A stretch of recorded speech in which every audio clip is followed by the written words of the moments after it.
Oh. Ayan yung ginamit na picture. Aba, nabighani si Mr. Stanley Long sa picture na yan. O nga naman, parang ano yung sa mga pelikula, yung mga sexy star. Di ba? Wet look. Wow, wet look. Oo nga naman, wet look. Tapos yung buhok, ganun-ganon pa. Why did you do this to Mr. Stanley? This is not a laughing matter, Mr. Poncardas. You can go to jail for this. Bigyan mo muna ko ng translator ko. Translator? Don't give me that bullshit. You're trying to pull my leg. No, you can't. Kasabwat itong nasa picture. Yes po, sir. Alam niya po yan lahat. Okay. Hindi ko talaga alam, sir, na ginamit Okay. yung pangalan ko. You didn't know. Pudas ka talagang lalaki ka. You're putting the Filipino name in shame. Pinapahiya mo yung ating lahi. Miss Janet. Yes po, sir. It will do po. Good morning. Magandang hapon po. Pwede makausap si Mr. Stanley? Yes po, sir. Sir Stanley. Yes. Okay, Inglesin mo na. Kumustahin mo lahat. Sige, sabihin mo na naayos na bang problema. Sige, in English. Sir Stanley, good afternoon. I hear you. Good afternoon, Sir Stanley. How are you? I'm good. How are you? I'm good. Kumusta na yung problema? Naayos na. Sige, in English. Sabihin mo. Sige, lapit ka sa mikropono. Sir Stanley, Yung napag-usapan na sunod ba? Sige, English. Sige. you know how to speak Tagalog. Sir Stanley, he's my co-anchor. His name is Yuki. He's been sitting for Shari, okay, who's taking a day off. Anyway, Mr. Stanley, the last time we talked, Mr. Poncardas promised us that he will send you 50,000 pesos as a sign of goodwill, that he is willing to pay you back the monies that he took from you. Did it happen? Did he Yes, send you the we've been 50,000 as promised?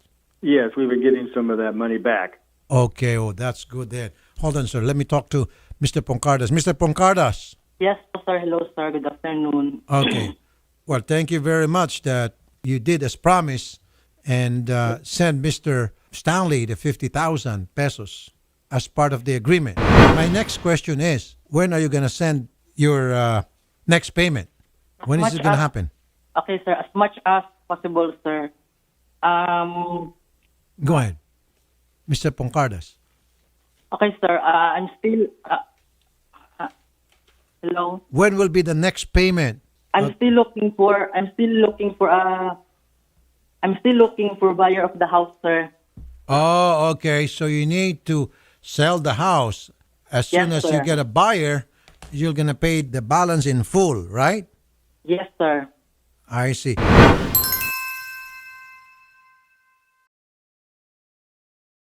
Mr. Stanley, Yes.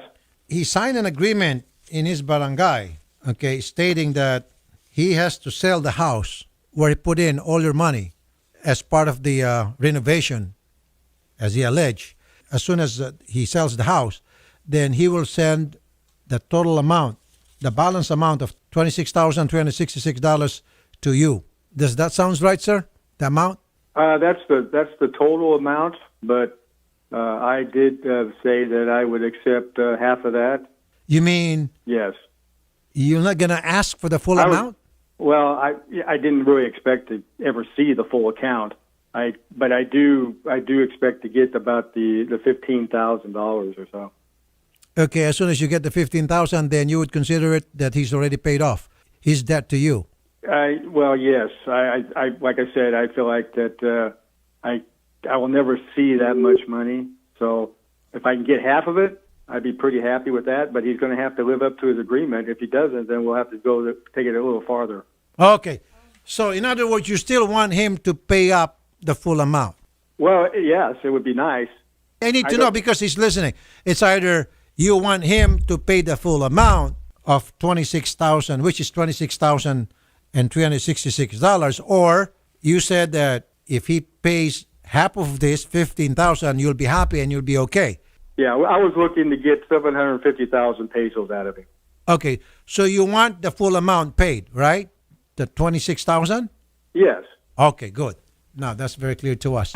Real Ian Pucardas, sir. Yes, sir. Sir, Stanley would like you to pay the full amount of 26,000.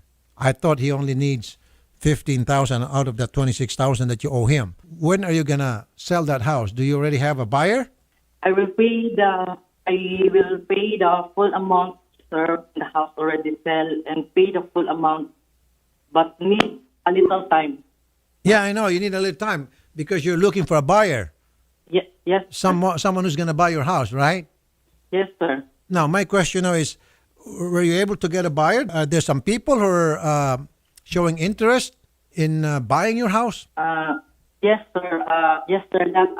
Yes, sir. Allah asking me already. Okay. Can you tell Mr. Stanley about that development? Tell him that you have prospective buyers, people who are interested in buying the house. So he'll be happy. Let him know. Tell him. Sir Stanley, there's a lot of asking me about the house, but sir, it's not easy to sell the house immediately because of this difficult situation. I will follow the settlement. I promise. I'd like to know how soon he can make this happen. Can he get this done within the next 6 months? Is it possible to get this all taken care of within 6 months? Yes, sir. As soon as possible. I promise, sir. We're gonna hold you to this. We're not gonna go away. So we need to get this done. That's more than enough time, sir. 6 months. I want to know: do you have all the money yourself, or do you have some compadres that have a lot of this money as well that they could donate it back to me as well? Naintindihan mo yung sinasabi niya, Mr. Pongcardas, tagalogin ko na lang para sa'yo. Yung pera bang yan, ang pinapromise mo, nasa iyo ba yan? Nasa kamay mo na o kukunin mo sa mga kumpare mo na kasabwat sa panduloko sa kanya na may hawak ng mga pera? Sige, answer the question. No, I'm still waiting to the buyer, sir. You know that it's not easy to sell the house in this difficult situation, sir. That's why I'm so thankful that 6 months. So in short, your compadres doesn't have the money, like what No, Mr. Stanley was saying. No, sir. Well, how much is the house worth? 600,000, sir. Oh, yes, 600,000. 12,000. So where are you going to get the rest of it? Are your friends going to be able to pay some of this back as well? Because there's just more than you involved here. No, sir. I will find a way to. I will find a way to pay you back, sir. I promise. Because I'm sure the people that have helped you in this matter have also gotten a cut too. So you may need to find some help from them to pay this all back. Yes, sir. Because I don't think you have the total amount yourself. It's all mine, but sir. You shared it. All mine. You had people doing things like making illegal passport visas and illegal. This money was being spread out. So it's not real IAN benefit this, but all these people, I cannot tell their names, but I knew that these people are part of it. Mm-hmm. Those two people that we were already identified the last time we talked to him, right? Those two girls, the owner of the picture. There's 2 girls and there's 2 more. There are 2 more? Yes, po, sir. Okay, Mr. Pongcardas, who are those other 2 that Janet is referring to?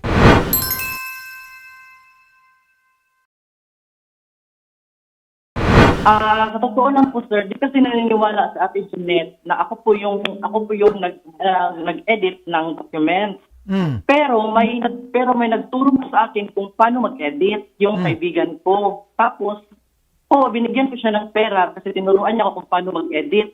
Tapos nung si No, Ate real. Jeanette, Excuse me, real.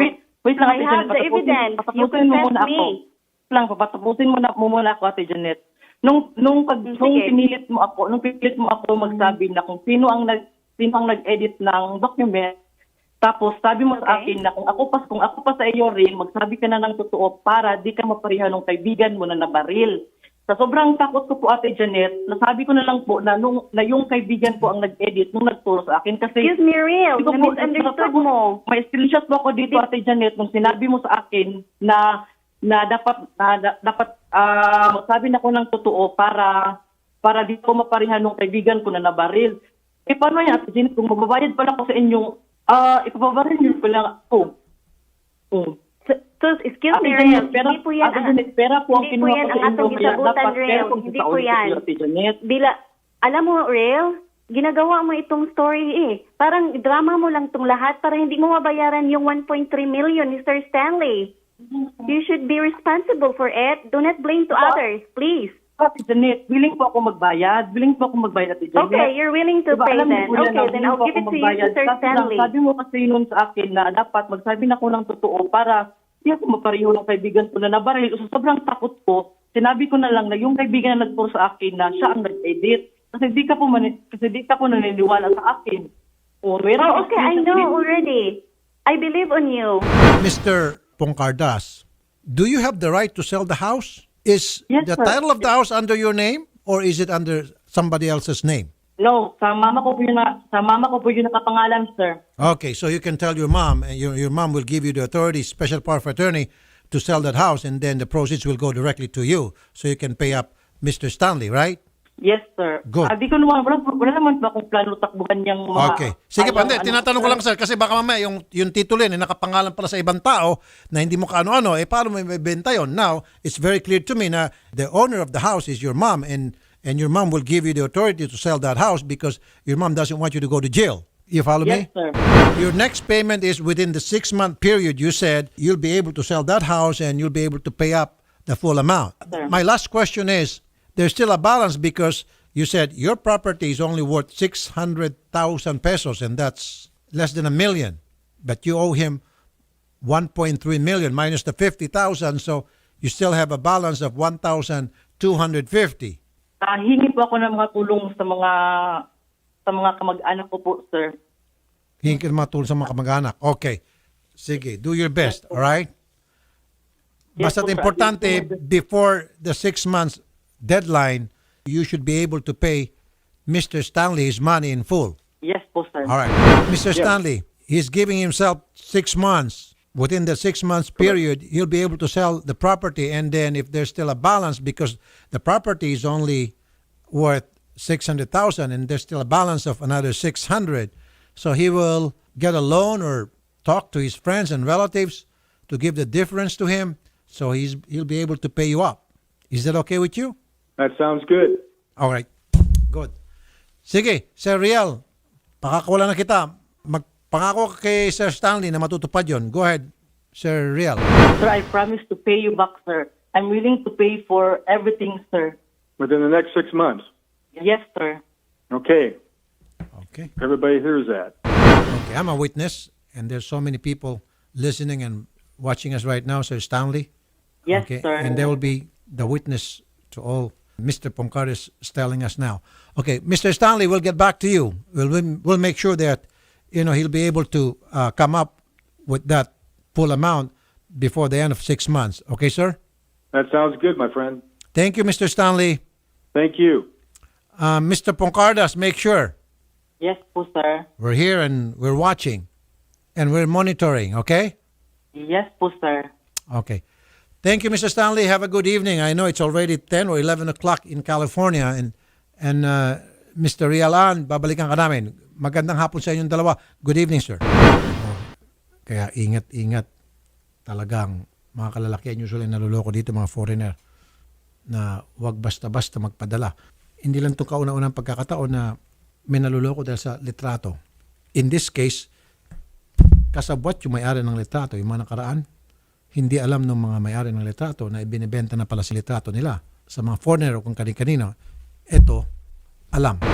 Okay, kaya ikaw, litrato mo, ingatan mo ha, baka magulat na lang kami. May mga foreigner dito, hawak-hawak litrato mo, maniningil. Oh no! Okay?